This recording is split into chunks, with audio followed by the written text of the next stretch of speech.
I want to unpack some of the myths and the story that I introduced, the woman who was trying to sell a child with albinism. It was to a traditional healer, and this is one of the myths that are prevalent in South Africa, is that the body parts of someone living with albinism will make you wealthy.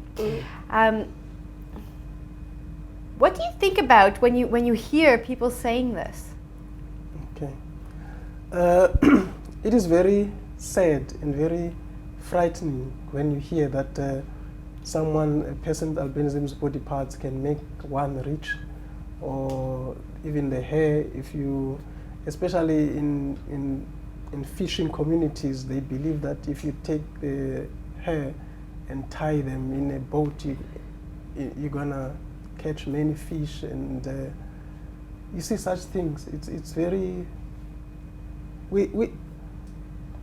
I think that, as I said, albinism affects all races, but in it's only in us black people where you find these. We're still stuck to old beliefs. We're still stuck to traditional, to our cultural beliefs, the things that are not true. Like, for instance, if you have an affair with an albino girl, you will cure your AIDS, or things like people do not die, they just disappear. Such things do not exist. The recent story in KZN, I used to say to people, like, I once visited Maputo and Tanzania, Zanzibar. I used to say when I speak to them that, yeah, we have problems in South Africa, but they're not bad, or they're not like here they're not like in Tanzania.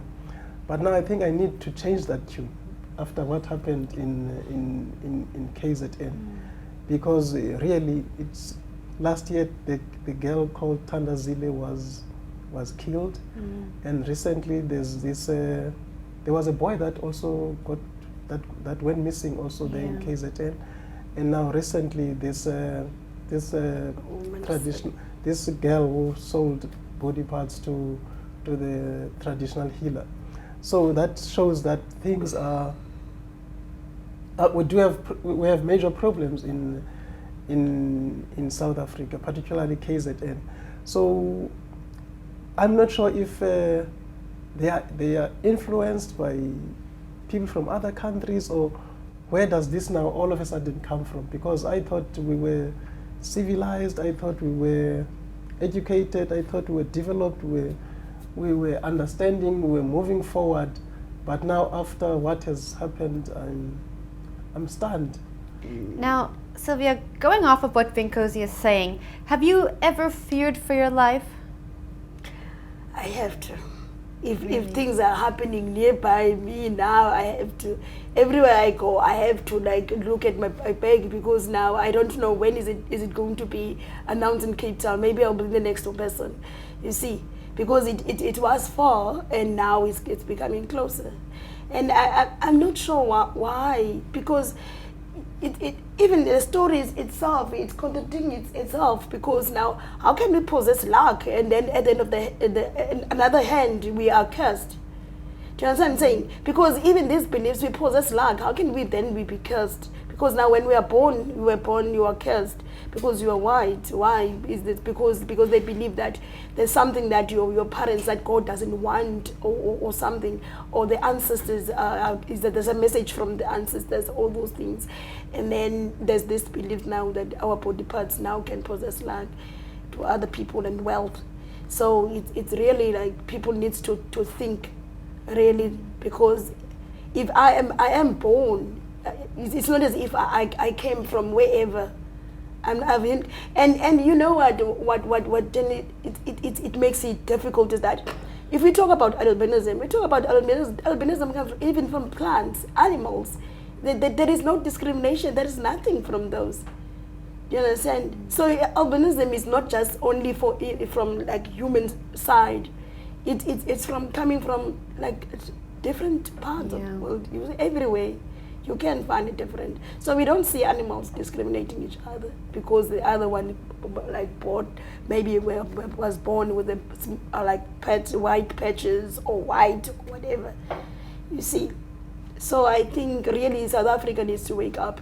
Not South Africa as well. The world needs to wake up and start to see that it is like we are here because God wanted us to be here. We were born just like the same that everybody is born. So there's no difference. You can't say that you are born just because you are pregnant. You're pregnant only 1 month because an albinism child that you gave birth to. And then another belief is that, like, if you are pregnant, you have to spot when you see a person who's with albinism because that person may affect your child. Your child, you can give birth to a child that is having albinism as well. Nkosi, have you ever feared for your life? To be honest, at the moment, it hasn't gone to that stage of fearing for my life, but I'm cautious. But it hasn't gone to that stage of me being fearful that now I must go buy a gun. I must always be alert. It hasn't gone that far. So, but I was gonna make a joke that one day I was in a shop with another colleague or friend of mine called Narcis Kimbasa. We were in Tanzania in a hotel, and then we went to the shop next to this hotel. Then lights went off in that. We thought, ooh, now this is the day we are going to be killed. So let's rush to the hotel.